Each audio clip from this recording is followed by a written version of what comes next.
Bu həftə ölkənin müxtəlif bölgələrindən redaksiyamıza fərqli və diqqət çəkən şikayətlər ünvanlanıb. Hazırda həftənin ən vacib və ən çox müzakirə olunan şikayətlərini sizə təqdim edirik. Belə ki, Ələt qəsəbə sakinləri Şəhid Zaur Qurbanov adına Mədəniyyət evinin və ətraf ərazinin uzun müddətdir abadlaşdırılmaması ilə bağlı narazılıqlarını bildiriblər. Sakinlərin sözlərinə görə Mədəniyyət ocağında və ətrafında abadlıq işlərinin aparılması ilə bağlı aidiyyatı qurumlara edilən müraciətlər nəticəsiz qalıb. Bundan başqa Lerik rayonunda elektrik enerjisinin verilişində uzun müddətli fasilə yaranıb.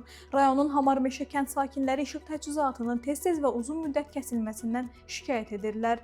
Həmçinin Zaqatalanın Yuxarı Talay ərazisində su sızması müşahidə olunur. Yeraltı sular asfalt örtüyünün altından çıxaraq yolun müxtəlif hissələrinə axmağa başlayıb. Nəticədə asfalt örtüyü sıradan çıxıb. Yol örtüyündə çökmələr və yararsız sahələr yaranıb.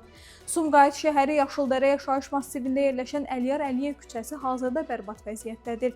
Küçədə yol örtüyü tamamilə yararsız hala düşüb. Söhbət xüsusilə Əliyar Əliyev və Hafiz Baxışov küçələrinin kəsişməsindən gedir. Daha sonra Neftçala rayonunun mərkəzi bazar kimi tanınan ərazisi hər yağışdan sonra su altında qalır. Bu isə sakinlərin ciddi narazılığına səbəb olur. Şikayətçilərin sözlərinə görə hər dəfə yağıntı düşən kimi ərazi keçilməz hala gəlir. Həftənin sonuncu şikayəti isə Salyan şəhərindəndir. Şəhərin Elçin İmanov küçəsində yerləşən yolun acınacaqlı vəziyyəti sakinlərin ciddi narazılığına səbəb olub.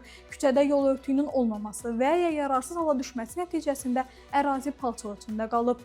Qeyd etdiklərimiz Şikayət TV-nin bu həftə üçün topladığı əsas problemlər idi.